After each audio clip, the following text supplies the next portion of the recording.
Halo,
Halo, halo Ustadz. ya, Sudah pada ya. join Ustadz? Hah? Sudah pada join nih? Masa? Ini kok saya nggak nemu orang? Saya nggak lihat. Udah banyak kah?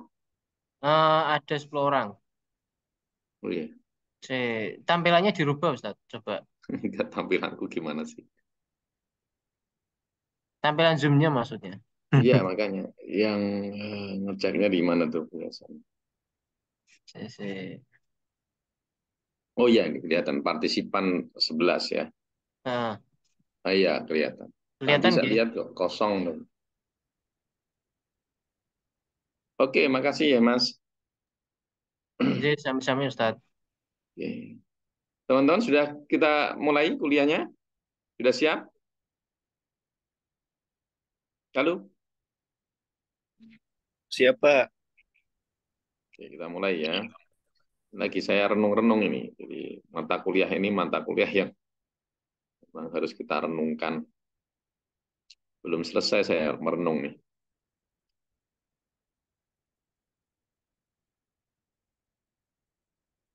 Baik, Assalamualaikum warahmatullahi wabarakatuh. Waalaikumsalam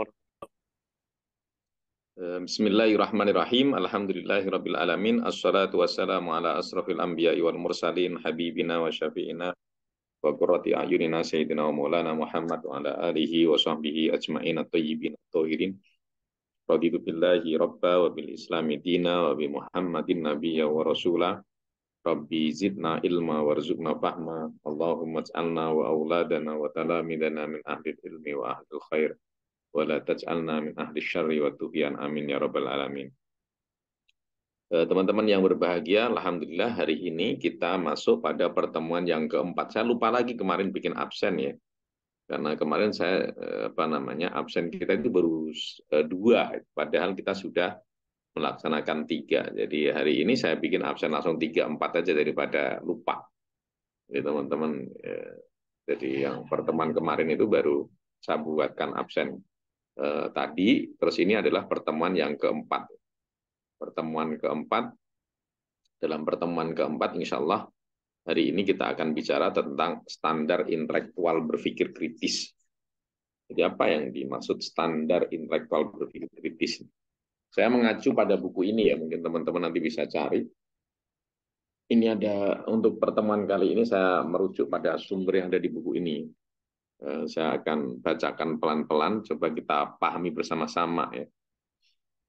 Berpikir kritis itu memiliki sejumlah standar intelektual. Jadi ada standar intelektual, cara berpikir kita kritis untuk mengetahui sebenarnya berpikir kita ini sudah kritis atau belum ya. Standar itu diperlukan sebagai dasar dalam membuat penalaran yang baik. Jadi kemarin kita tahu ketika kita bicara tentang berpikir kritis itu, satu, kita harus logis, terus kemudian data yang kita bicarakan itu harus valid gitu ya. Terus ada lagi kita harus mencoba mencari problem solving ya. Setiap persoalan itu menjadi problem solving. Kalau kemarin kita sudah bahas, banyak juga hal-hal yang menghambat kita untuk berpikir kritis. Salah satu yang menghambat berpikir kritis itu adalah keyakinan yang mengerat di kepala kita itu. Tradisi itu mencengkram sekali kepada kita. Untung kalau tradisi itu baik. Kalau tradisi itu tidak baik, misalnya keyakinan nenek moyang pada yang dikritik di dalam Al-Quran, banyak orang menyembah berhala ketika ditanya, ya karena bapak dan orang tua saya itu dulu melakukan hal yang seperti itu. Cenderung kita tidak bisa berpikir kritis karena kita hidup sehari-hari bersama itu. Banyak di antara kita yang susah untuk menghilangkan itu. Misalnya kalau Anda di Jawa gitu ya, apa namanya, orang nabrak kucing itu kan ada ketakutan sedemikian rupa gitu ya. Maka dia harus merawat sedemikian apa, merawat jasad kucing yang mati gitu. Tapi kenapa tidak melakukan juga kepada makhluk yang lain gitu misalnya. Nah, itu harus apa namanya, harus diurai.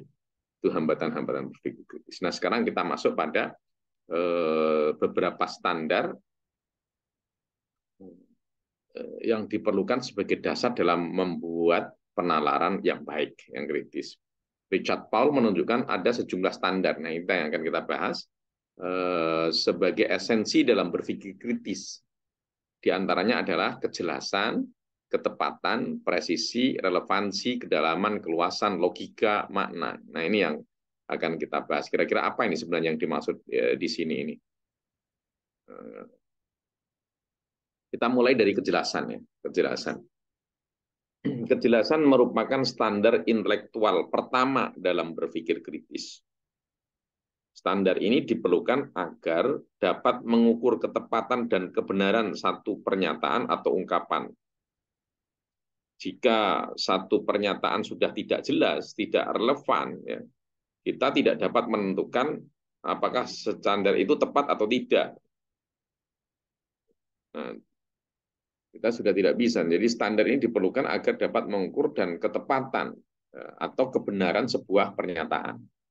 Nah, coba kita cermati dari contoh-contoh berikut ini. Mungkin nanti teman-teman untuk lebih memperjelas, saya harap teman-teman juga membantu ngasih satu contoh ya, atau mengoreksi kalau yang saya jabarkan ternyata tidak benar gitu ya Bu.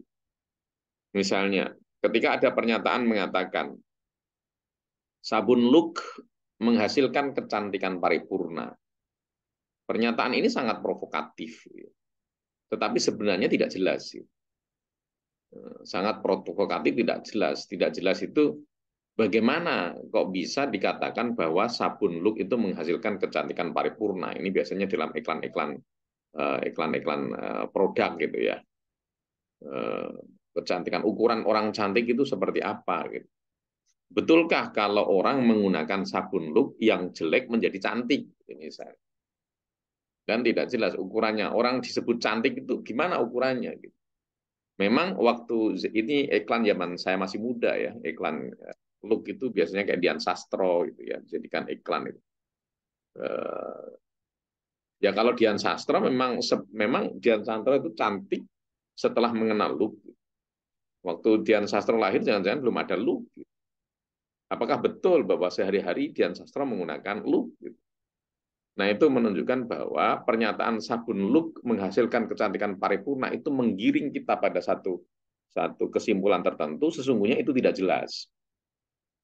Sama saja dengan perbincangan di apa namanya di media gitu ya, kepada orang-orang yang kritis terhadap pemerintahan.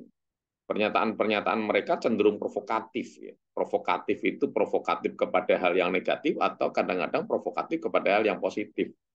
Bagi orang yang membela pemerintahan akan sangat provokatif pada sisi positif, tapi kalau orang yang anti pemerintahan akan provokatif dalam hal negatif. Misalnya muncul pernyataan era Jokowi adalah era kemunduran peradaban di Indonesia. Apakah ini bisa disebut dengan pernyataan yang jelas? Sama saja kalau kita disebut sebagai era kemunduran peradaban Indonesia. Gitu. Kapan peradaban itu disebut maju dan ukuran maju apa? Gitu. Kalau dibandingkan dengan beberapa presiden sebelumnya, itu pada titik mana kita mengetahui ranking ini kemajuan, standarnya apa? Apakah standarnya di ekonomi? Apakah standarnya apa namanya? Apakah standarnya itu di kenyamanan hidup? Apakah standarnya itu di kebahagiaan, apakah standarnya dari pendidikan gitu. Ya, untuk melihat sebuah kemunduran peradaban atau pernyataan misalnya iklan-iklan yang hari ini sering provokatif itu ya, apa namanya, pernyataan-pernyataan, tulisan-tulisan yang ada gambarnya, misalnya gambarnya Pak Soeharto, enak zamanku toh gitu ya, enak zamanku toh, seolah-olah zaman pasca Soeharto itu sudah sangat amburadul gitu. Yang paling enak adalah zaman Soeharto. Itu juga tidak bisa dijadikan ukuran. Ada orang-orang tertentu menemukan kenikmatan atau kemakmuran justru setelah Soeharto tumbang. Meskipun ada juga orang yang kemudian melihat sisi-sisi baik dari Pak Harto. Nah, yang paling jelas adalah orang-orang di usia misalnya di atas saya 20 tahun yang dulu hidup di Pak Harto, memang kalau ditanya ya enak zamannya Pak Harto. Kalau zaman Pak Harto kan mereka masih muda gitu. Giginya masih utuh, makan enak gitu. Kalau sudah tua kan sudah giginya ompong, jadi nggak enak. Nah, ini sama ya, saya hanya guyonan saja. Ini maksud saya bahwa pernyataan yang sering beredar di sekeliling kita itu sebenarnya adalah pernyataan-pernyataan yang tidak jelas. Sama dengan misalnya ada pernyataan Andi adalah mahasiswa paling bijaksana di Unisula. Itu juga adalah pernyataan yang tidak jelas. Nah, juga perbincangan-perbincangan dalam seminar itu seringkali juga ditemukan pernyataan-pernyataan yang sebenarnya tidak jelas. Misalnya ada pernyataan apa yang dapat dilakukan untuk memperbaiki pendidikan di Indonesia. Nah, pernyataan ini memang bagus menggiring kita itu ya, menggoda kita untuk merenung lebih dalam hakikat tentang pendidikan, tetapi sebenarnya kalau ditelisik lebih dalam itu juga tidak jelas. Sebenarnya kata perbaikan pendidikan itu ditujukan kepada siapa? Kepada gurunya atau kepada pemegang kebijakannya atau kepada siswanya gitu. Ada orang membandingkan pondok dahulu lebih baik daripada pondok sekarang. Betulkah pondok dahulu lebih baik dari pondok sekarang? Apa ukurannya? Apakah ukurannya adalah anak-anak pondok zaman dahulu itu apa namanya? Atau ini orang zaman dahulu lebih cerdas daripada orang sekarang karena zaman dahulu baca buku gitu ya. Zaman sekarang orang nggak malas baca buku. Betulkah seperti itu? Itu juga pernyataan-pernyataan yang tidak jelas. Nah, sampai di sini bisa dipahami nggak apa yang saya sampaikan ini? Kira-kira jangan-jangan saya juga nggak jelas juga gitu. Gimana teman-teman? Bisa dipahami nggak standar berpikir kritis ini? Satu poin ini, kejelasan. Atau ada yang ngasih catatan atau melakukan kritik? Boleh. Barangkali saya bisa menemukan perspektif yang lain.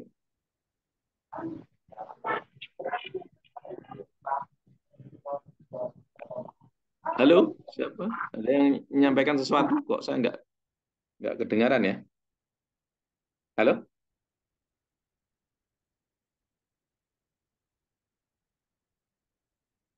Ini adanya. Iya Pak, jelas Pak.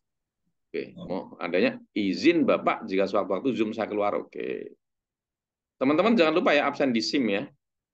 Oke, kalau ini bisa dipahami, saya akan lanjutkan pada berikutnya ya.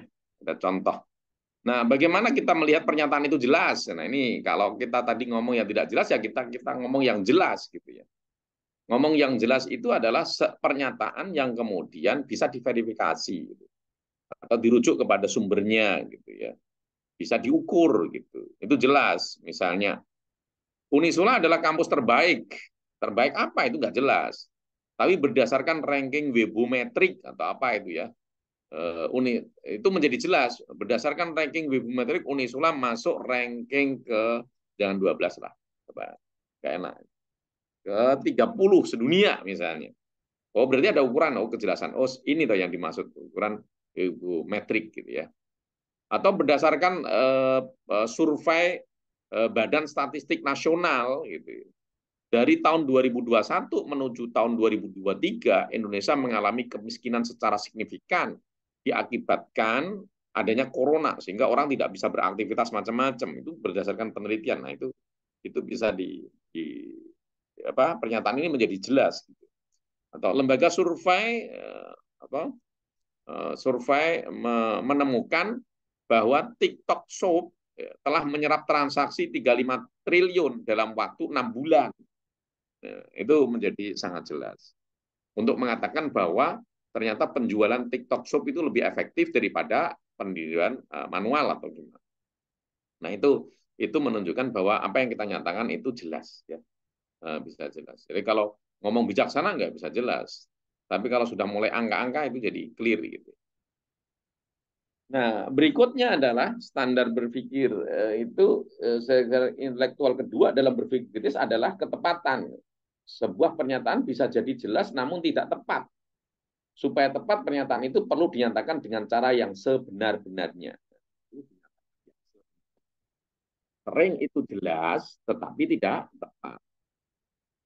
Harus dinyatakan sebenar-benarnya, hampir dekat dengan tadi gitu. Misalnya mulai tanggal 20 Ramadan misalnya ya, paling gampang ya. Mulai tanggal 20 Ramadan sampai tanggal 1 Syawal ya. Ramayana memberikan diskon besar-besaran sebesar 50%. Ini sangat provokatif. Orang itu tergiur untuk segera itu orang-orang yang tidak berpikir kritis namanya.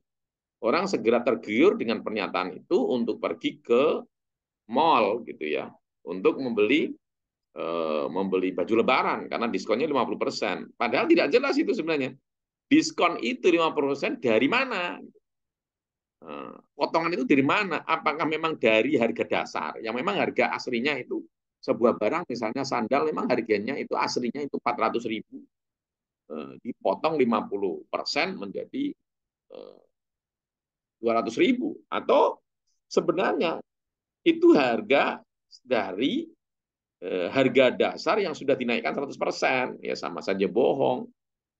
Harga dasar dimasukkan persen, kemudian dipotong 50%, ya memang segitu harganya. Sebenarnya harganya memang 150.000, tapi harga itu dinaikkan dulu menjadi 300, baru dipotong, baru kita ngomong diskon 50%. Nah, itu namanya tidak akurat. Tidak akurat misalnya kita bisa mengatakan, misalnya Anda kebetulan dari mana nih? Anda ada yang dari Medan, ada yang dari apa namanya Sumatera, ada yang dari Kalimantan gitu ya. Saya bilang, besok kalau Anda datang ke Unisula, jangan lupa mampir ke rumah saya dekat kok. Kalimat dekat itu belum jelas. Ya. Karena dekat itu menjadi bias sedemikian rupa, tergantung perbandingannya sebenarnya. Kalau saya bilang Jakarta itu dekat dari Semarang, itu karena bandingannya dengan Sumatera. Tetapi kalau bandingannya dengan Salatiga, Jakarta itu jauh. Sama saja kalau saya bilang bahwa Singapura itu dekat karena bandingannya dengan ke Arab Saudi. Gitu. Ya gitu. Itu juga kalau bilang belanja di sini murah kok. Murah dalam perspektif siapa? Gitu. Murah dalam perspektif konglomerat, bisa jadi nasi goreng 30.000, nasi goreng 50.000 murah. Bagi mahasiswa bokeh itu ya. Nasi goreng 30.000 mahal sekali. Nasi goreng ya 12.000 saja gitu. Misalnya begitu. Nah, kalau siapa yang ngomong? Yang ngomong artis atau ngomong mahasiswa? Nah, kembali ke pernyataan rumah saya. Ini harus lebih akurat, lebih tepat gitu. Lebih akurat itu bagaimana? Rumah saya hanya 2 kilometer dari Unisula, itu kurang sepakat secara objektif. Apakah itu dekat atau tidak? Nah, itu kita lihat. Tapi yang jelas itu akurat. Sudah dinyatakan dengan angka. Semua orang sudah ada bayangan. Oh, jarak rumahnya Pak Mujib hanya 2 kilo dari kampus. Itu namanya akurat. Ya. Akurat itu tepat. Ya. Tepat. Nah, berikutnya adalah presisi. Jadi lebih dalam lagi. Kalau akurat, tepat, tapi belum tentu presisi. Presisi bagaimana? Ukuran presisi itu. Misalnya, kalau Anda beli baju di apa namanya di mana? Beli baju di mall itu sudah akurat.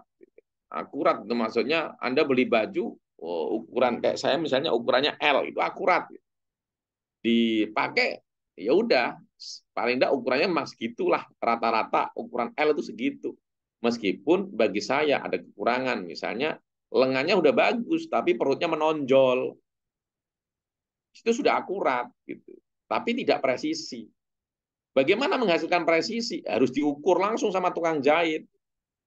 Jadi tidak persis dengan ukuran L, M, atau S, tidak bisa gitu. Lengannya, panjangnya, tangan, ukuran pinggang, ukuran ini, dada, itu betul-betul dicek dan dicek terus gitu ya. Sehingga menjadi presisi. Nah, jadi untuk sampai pada presisi kita membutuhkan sesuatu yang lebih detail. Gitu. Jadi untuk menyelesaikan satu problem-problem di masyarakat ya kita harus mengumpulkan data yang lebih lengkap. Bagaimana cara mengatasi kemalasan belajar dari mahasiswa gitu, atau kemalasan eh, sekolah atau bagaimana cara mengatasi pergaulan bebas anak-anak muda gitu. Itu tentu kita membutuhkan data yang banyak sehingga tepat sasaran. Presisi itu begitu. Presisi itu tepat sasaran. Seorang dai yang bagus itu dia tidak akan bicara tentang apa misalnya. Dia tidak akan dia tahu ukurannya gitu. Kan nggak mungkin seorang dai menyampaikan ya, ya. Misalnya seorang dai bicara tentang fadilah puasa Ramadan, tetapi disampaikannya pada bulan Maulid, kan nggak bisa. Terus dai bicara tentang pentingnya membangun masjid, tapi di tengah orang-orang yang makan saja susah, gitu ya. Atau pentingnya ibadah umroh, gitu ya. Orang-orang padahal petani miskin semuanya yang jadi lawan bicara, itu kan nggak presisi. Nah, presisi paling gampang contohnya adalah ketika kita pergi ke dokter, itu presisi. Itu. Kita pergi ke dokter minta resep. Kita butuh informasi yang detail tentang resep itu. Misalnya, resep itu takarannya berapa, diminum berapa kali, jumlahnya berapa dalam satu hari. Gitu. Kapan selesainya, gitu. Itu namanya presisi. Nah, itu dalam berpikir kritis diperlukan cara berpikir secara presisi itu. Jadi misalnya dalam situasiku yang semacam ini kita butuh nasihat. Sebenarnya yang terbaik itu seperti apa? Misalnya, sama saja misalnya, Anda kuliah di Timur Tengah, di tengah jalan ternyata terjadi konflik, belum selesai, belum punya ijazah, maka harus ada penyelesaian. Apa langkah yang paling baik untuk solusi hidup Anda? Sebenarnya apakah yang lalu dicari lagi, apakah keilmuannya sudah selesai atau belum? Kalau keilmuan belum selesai, berarti cari padanan keilmuan. Apakah sebenarnya selesai, tinggal sedikit saja? Cuma kalau hanya dilepaskan begitu saja, kita hidup tanpa ijazah, tanpa ada pengakuan ke masyarakat.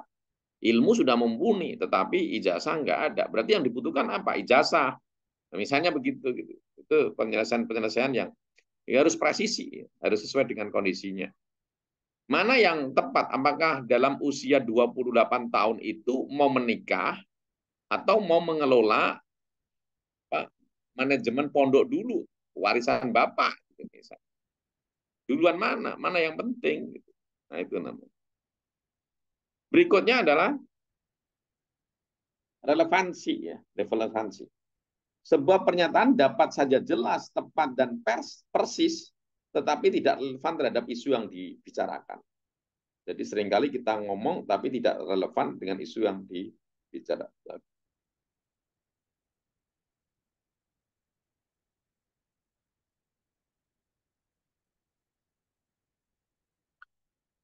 Apa contohnya tidak relevan dengan bicarakan?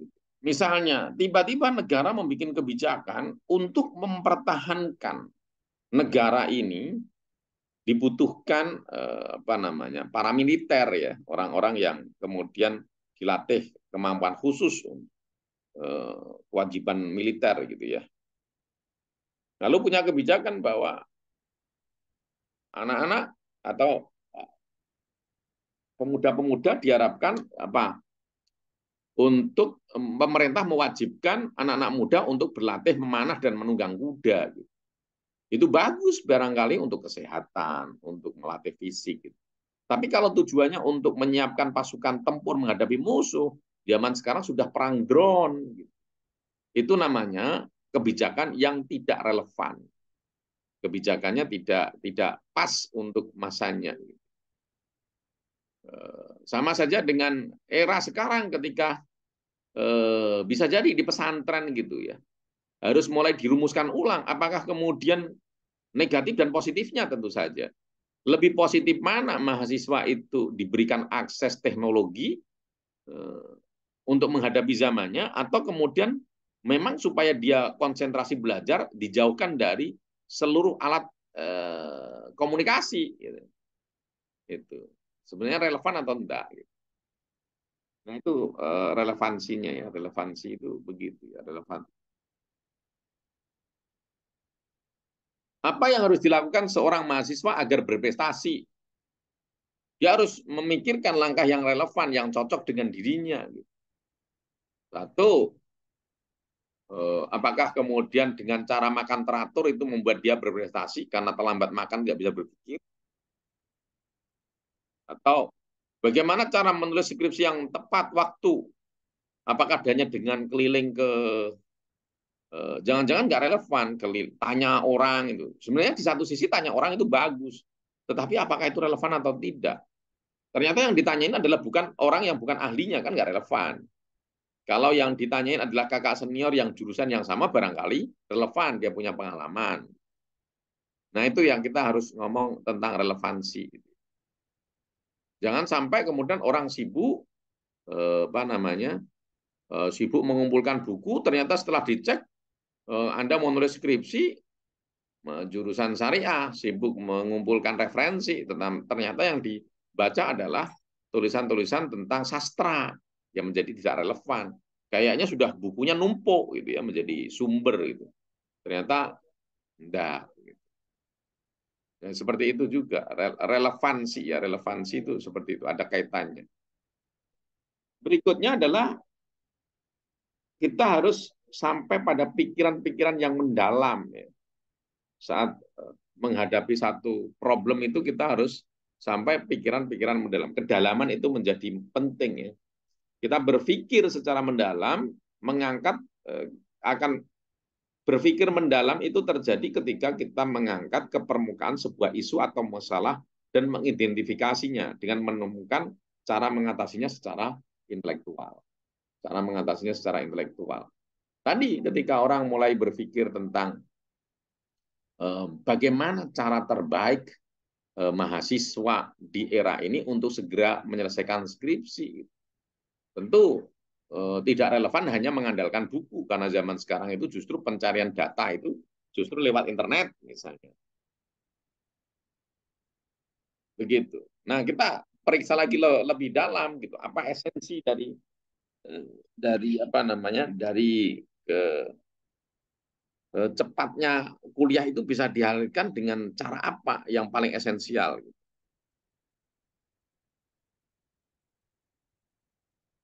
Berpikir secara mendalam itu misalnya gini, contoh yang paling gampang. Ketika Anda menemukan banyak sekali orang-orang yang melakukan kejahatan, Anda sebagai pemimpin pemerintahan menemukan bahwa negeri Anda tidak makmur, maka Anda harus memeras otak. Apakah dengan menangkapi anak-anak muda itu selesai masalahnya? Apakah dengan memberikan pendidikan tentang jangan melakukan kejahatan itu selesai masalahnya? Oh, ternyata tidak bisa selesai. Karena apa? Orang itu secara sistem memang terpaksa harus seorang secara sistem terpaksa harus apa namanya? Harus mencuri itu misalnya. Itu nggak menjadi solusi. Harus dilihat solusinya seperti apa gitu. Ya misalnya, oh ternyata caranya mengatasi itu bukan hanya sekedar memberikan panis hukuman, tetapi memberikan alternatif pekerjaan yang memudahkan semua orang sehingga tidak terjadi kecelakaan. Tidak sehingga tidak terjadi kejahatan gitu misalnya. Jadi problem kejahatan itu apa dulu gitu. Kita harus mulai berpikir secara mendalam. Berikutnya adalah berpikir tentang keluasan gitu ya, keluasan. Keluasan itu kita membuka cakrawala yang lebih luas untuk melihat angle yang berbeda, untuk melihat persoalan-persoalan kita gitu. Misalnya, ketika kita melihat ada orang yang bolak-balik hanya di kampus saja, terus kita menjudge bahwa dia asosial, bahwa dia tidak bermanfaat, dia hanya apa namanya kupu, kuliah pergi ya. Tunggu dulu, kita harus mendengarkan perspektif dia gitu. Jangan-jangan ada sesuatu cara paradigma berpikir dia yang berbeda. Saya dulu pernah mendampingi rektor di Unisula gitu ya. Kita punya jargon di Unisula itu adalah budaya akademik Islami. Lalu kemudian banyak orang mengamati, namanya kalau kau sudah di pusara kekuasaan akan diamati banyak orang permasalahan tingkahmu gitu ya. Termasuk perilaku rektor yang hampir setiap hari ada di kampus, pulangnya jam 11 malam. Ada orang yang mengatakan apakah ini contoh terbaik sebagai generasi khairul ummah, di mana rektor itu lebih banyak menghabiskan waktu di kantor, tidak bersosialisasi di masyarakat. Bagaimana dia pulang ke rumahnya, tidak berinteraksi dengan tetangga-tetangganya gitu. Nah, jangan-jangan itu menyalahi prinsip dari apa namanya keinginan kita menjadi contoh generasi khairul ummah itu sendiri gitu. Lalu itu saya sampaikan kepada rektor waktu itu, Prof. Laude. Lalu Prof. Laude bilang begini, dia bilang, nah ini maksud saya cara pandang yang lain, kita membuka diri untuk melihat perspektif yang lain. Kata Prof. Laude, apa definisi bermanfaat? Apakah bermanfaat itu kalau kamu sering berinteraksi dengan tetanggamu, tapi kamu tidak menyelesaikan persoalan tetanggamu? Pernah nggak kamu lihat tentang kisah Salahuddin Al-Ayyubi? Ketika Salahuddin Al-Ayyubi membebaskan Baitul Maqdis, apakah dia sebagai seorang raja itu sibuk nongkrong-nongkrong dengan tetangga-tetangganya? Atau dia habiskan waktunya di tenda perang? Berapa lama dia habiskan waktu di tenda perang? Ada orang yang secara dohir sepertinya asosial, tapi justru dia melakukan satu tindakan yang justru bermanfaat bagi orang. Misalnya dia sibuk melakukan penelitian sehingga dia menciptakan lampu. Misalnya. Dari penelitian dia, semua manusia menemukan keberkahan. Apakah itu tidak bisa disebut sebagai manusia yang bermanfaat? Nah, itu kita kemudian dibuka cakrawala. Ini cara berpikir kritis adalah membuka cakrawala. Cakrawala. Ini kami sudah masuk maghrib. Sebentar ya, saya percepat ya. Berikutnya adalah logika. Ya. Cara berpikir logis gitu ya, berpikir logis. Teman-teman pasti tahu apa itu logis ya. Misalnya, kalau ada orang mengatakan terpilihnya Anies Baswedan sebagai presiden membuat Hamas berhasil menguasai Israel, sebenarnya pernyataan itu satu tidak relevan, yang kedua juga tidak logis, nggak ada kaitannya sama sekali. Atau orang menyatakan karena perempuan berasal dari tulang rusuk laki-laki, maka ia lebih bodoh daripada laki-laki, itu pernyataan tidak bisa dipertanggungjawabkan.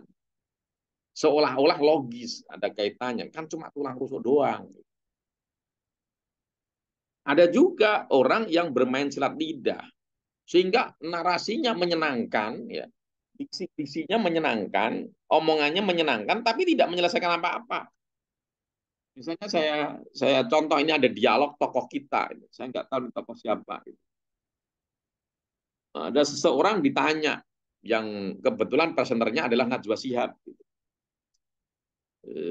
Najwa mengatakan program tokoh itu program yang dia unggulkan, gitu ya. Dia bilang Najwa mengatakan, Mas, normalisasi sungai tanpa menggusur bagaimana? Dia mengatakan bahwa cara mengatasi banjir adalah melakukan normalisasi sungai. Tapi problem terbesar di ibu kota itu banyak sungai-sungai yang di atasnya banyak orang miskin. Maka karena dia di satu sisi ingin menyelesaikan problem normalisasi sungai, di sisi lain juga tidak mau dikritik orang, tidak berpihak kepada rakyat kecil, gitu ya. Maka dia mengatakan, ya lakukan normalisasi sungai, tapi jangan menggusur. Maka pertanyaan itu ditanya, balik pernyataan itu ditanya sama Najwa, Mas, normalisasi sungai tanpa menggusur bagaimana caranya? Terus dijawab sama dia, tentu bisa jika kita mau. Nah, pertanyaannya, kalimat itu menjawab atau tidak? Kan pertanyaannya, normalisasi sungai tanpa menggusur bagaimana caranya? Justru malah dijawab, ya tentu bisa jika kita mau. Itu sudah nggak logis sebenarnya. Oke, ditegaskan lagi sama Najwa Shihab. Caranya bagaimana? Dijawab lagi, ya harus kritis. Itu juga nggak menjawab sebenarnya, muter-muter aja. Oke, harus kreatif. Ya. Oke, kreatif itu terus caranya bagaimana, Mas? Dijawab lagi, yang penting political will dulu dari pemerintah. Jadi berputar terus ini nggak ada jawabannya, nggak ada aja. Oke, ditanya lagi sama Najwa, cara membangun sempadan sungai tanpa menggusur orang yang tinggal di atas kali itu bagaimana? Kata Najwa, kata tokoh ini, ya jangan curiga dong sama rakyat sendiri. Pemerintah itu harus mengayomi rakyatnya.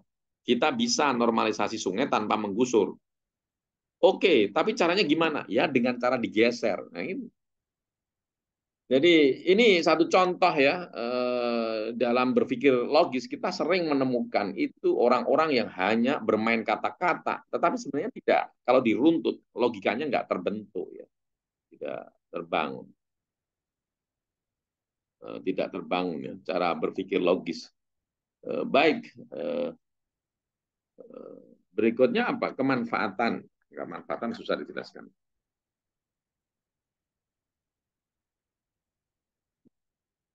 Berikutnya adalah signifikan ya. Jika kita membicarakan isu, kita memusatkan diri pada informasi dan gagasan yang paling penting dalam pikiran kita. Terlalu sering kita gagal dalam berpikir karena kita tidak mengakui itu. Kalaupun banyak gagasan relevan terhadap sebuah isu, tidak semua gagasan sama pentingnya. Kita sering gagal menanyakan pertanyaan paling penting, tapi kita hanya mampu mengajukan pertanyaan yang gampang. Jadi kita kadang-kadang muter, tetapi tidak akar permasalahan. Berpikir kritis adalah mencari akar permasalahan. Satu contoh, mungkin teman-teman pernah lihat bagaimana carut marutnya transportasi kereta api di zaman dahulu ya, sekitar 20 tahun yang lalu itu. Saya waktu jadi mahasiswa itu wah, luar biasa itu. Kereta api itu dijual sedemikian rupa, tidak ada batasannya. Sehingga orang berebut kursi duduk. Banyak sekali perjalanan Semarang ke Jakarta itu harus berdiri. Tidak hanya itu, bahkan apa namanya, terus tidak ada sisi pengamannya. Jadi persis seperti angkotan, kereta itu asal berhenti di stasiun mana, maka ada pedagang yang masuk, maka keamanan tidak terjamin. Terus orang berpikir gimana cara merapikan itu? Nggak ketemu, karena setiap stasiun itu ada premannya. Bahkan seringkali preman itu kita beli tiket tidak ke stasiun, tetapi membeli tiket kepada preman, pada calo. Jadi semuanya sudah diborong oleh calo, terus calo dijual lagi lebih mahal. Dan kalau memberantas itu berarti orang akan konflik secara horizontal.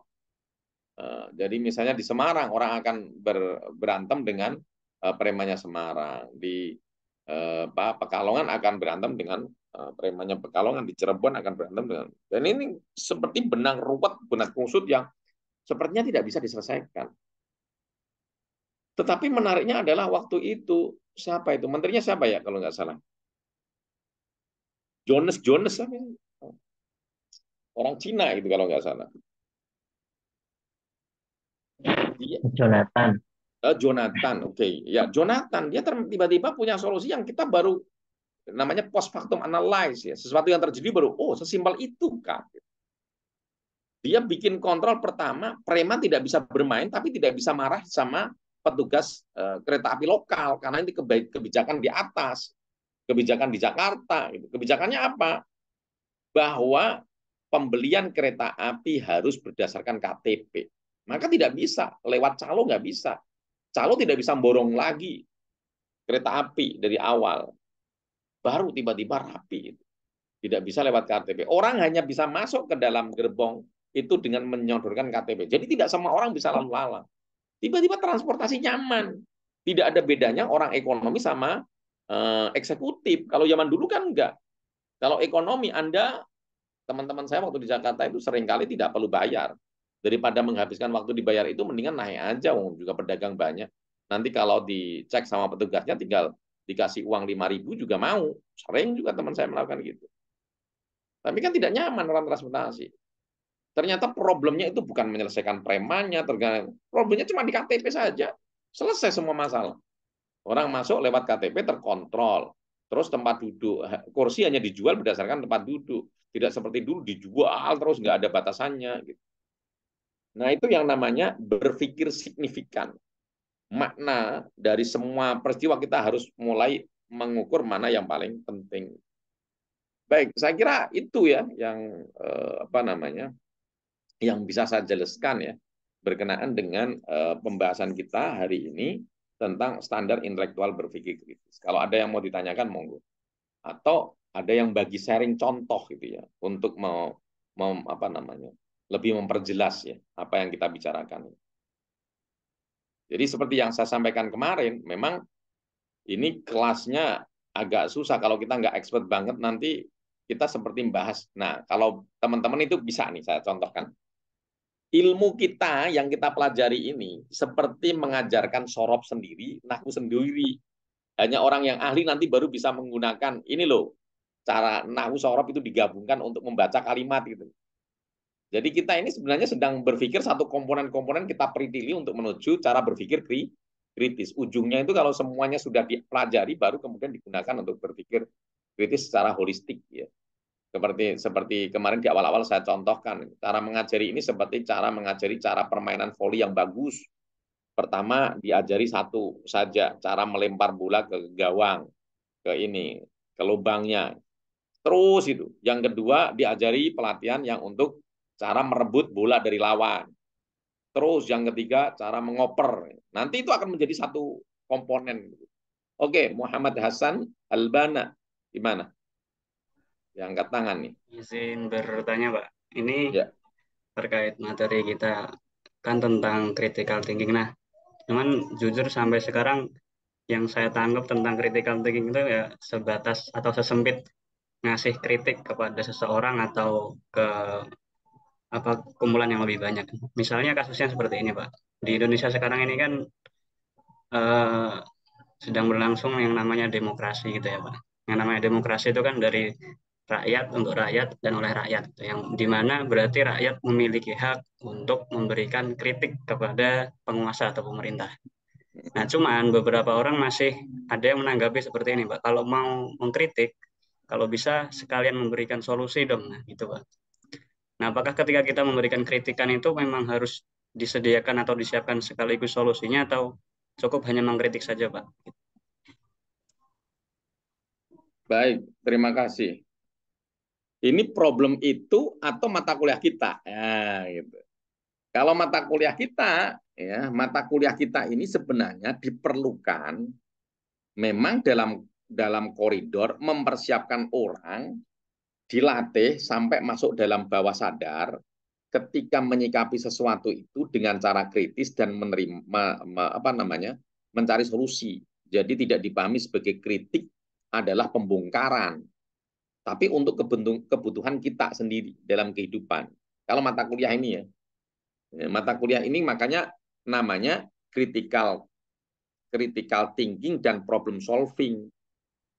Jadi ini kalau dalam pendekatan filsafat sebenarnya nggak nyambung. Kalau pendekatan filsafat kritis itu kan di madzhab Frankfurt. Sementara ini larinya ke pragmatis sebenarnya untuk membekali satu skill kita di dunia ini. Satu kemarin kalau di awal dijelaskan ya, tidak terjebak pada kabar-kabar yang hoax. Akan membantu kita dalam pekerjaan. Kita dilatih untuk mencari, jadi berpikir secara terus-menerus, untuk menemukan kemudahan-kemudahan dalam hidup. Sebenarnya kita diajarinya di situ. Nah, kalau yang sampai tanyakan itu sebenarnya etika demokrasi itu bagaimana? Memang ada dua madhab itu. Ada yang mengatakan memang Kalau saya jadi mahasiswa dulu, ya memang kita sebagai mahasiswa tugas kita untuk memberikan kritik. Adapun solusinya tidak harus kita dong. Itulah kenapa kalian dibayar menduduki pemerintahan. Ini persoalan yang berbeda ya, Mas Hasan ya. Dengan pelajaran kita yang disebut critical thinking, bisa dilihat di di slide-slide yang waktu pertama coba. Tadi pertama saya coba lihatkan tentang pengantar berpikir kritis. Jadi kita harus lihat lagi berpikir kritis yang dimaksudi dalam mata kuliah ini kan. Nah ini, di tengah dunia yang carut marut dibutuhkan kemampuan mendasar berupa berpikir kritis. Jadi berpikir kritis, orang yang berpikir kritis tidak mudah termakan oleh iklan, gitu-gitu loh ya. Untuk kemanfaatan kita tidak mudah ditipu orang, gitu ya. Sebuah kecakapan hidup yang membuat kita mampu menyaring berbagai informasi yang ada dan memilih yang terbaik. Jadi ini sudah ada pilihan untuk pragmatis kita sebenarnya, memilih cara yang terbaik. Jadi yang dibutuhkan dunia kerja ini bukan melulu kemampuan akademis, tapi kemampuan mengatasi masalah. Maka memang ke problem solving kalau yang ini, kalau mata kuliah kita. Nah, kritis tidak membongkar. Kritis itu berpikir aktif. Berpikir aktif itu satu, kita menimbang persoalan yang dihadapi, memikirkan secara mendalam solusinya, terus menggunakan metode yang tepat. Kemarin yang saya bilang ya, metode tepat itu ya paling gampang kalau di dunia pesantren ya nyontohnya Imam Al-Ghazali. Kalau Anda mau mengukur emas, menimbang emas, tidak bisa menimbang emas digunakan dengan timbangan beras. Ya kan tidak bisa. Dunia sufi tidak bisa kamu ukur dengan dunia hadis gitu misalnya. Nah, tidak bisa. Harus ada metode yang kita sepakati. Terus baru terampil menggunakan metode.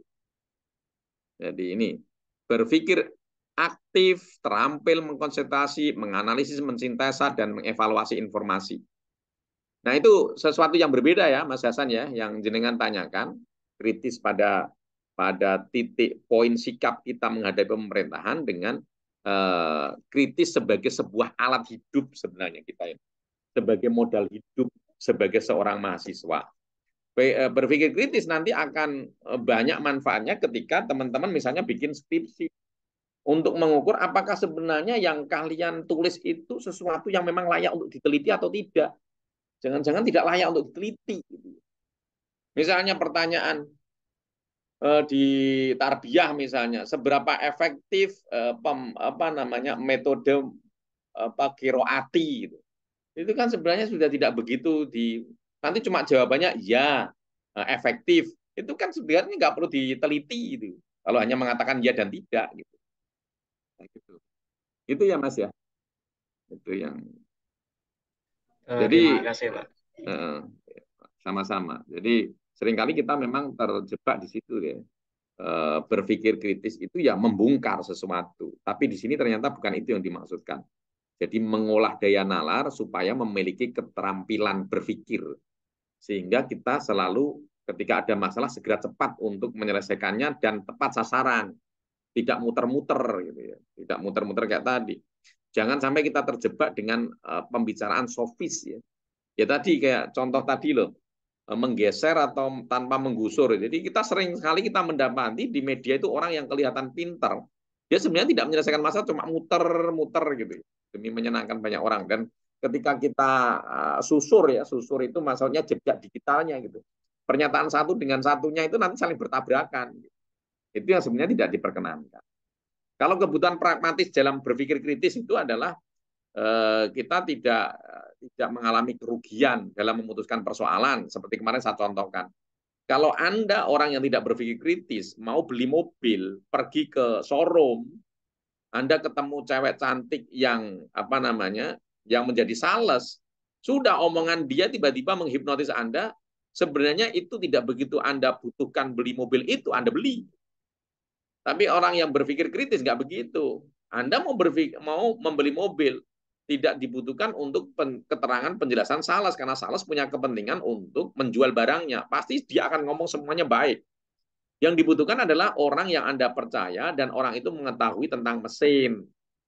Maka Anda bayar dia, ahli bengkel, bawa ke situ. Pertimbangan dialah yang harus Anda dengarkan, bukan pertimbangan sales. Misalnya itulah cara berpikir, cara bersikap kritis ya. Nah ini pelan-pelan saya juga sambil belajar nih Mas Hasan. Jadi ini mata kuliah yang memang betul-betul baru ya. Paling tidak bagi saya sendiri, saya S1, S2, itu S3 tidak pernah menerima ada mata kuliah kritis. Yang ada waktu S1 itu belajar logika, ya ada pelajaran logika, filsafat ilmu, ya tapi berpikir kritis. Ini kayaknya nampaknya baru. Setelah saya telusuri itu lebih kepada satu metode, ya metode itu tadi. Nah, kita akan mengulang-ulang itu, seperti tadi yang sampaikan. Kalau di dunia pesantren paling gampang, kita ini sebenarnya tiba-tiba diajari ilmu nahwu, diajari ilmu sorof.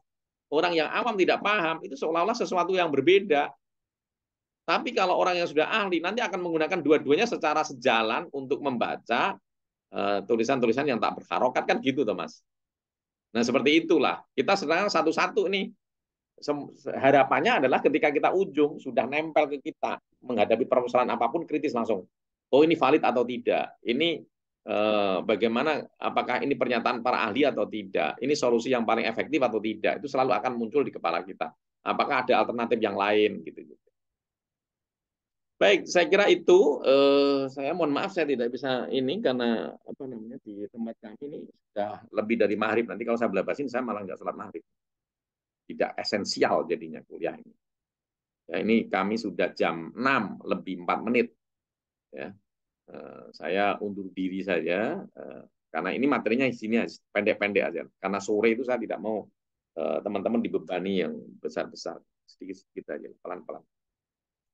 Saya kira itu kita pertemuan 4 masih kurang 2. Saya nggak tahu itu jadwalnya nanti kita tanyakan. Paling tidak itu untuk menuju meet itu kan 2 jadwalnya dari kita itu seperti apa saya belum tahu. Saya kira itu terima kasih. Teman-teman bisa absen di SIM ya, langsung absen 2 aja. Afu minkum billahi taufiq wal hidayah. Assalamualaikum warahmatullahi wabarakatuh. Waalaikumsalam. Waalaikumsalam warahmatullahi Waalaikumsalam wabarakatuh. warahmatullahi wabarakatuh. Terima kasih Bapak. Ya, sama-sama. Saya keluar ya. Oke,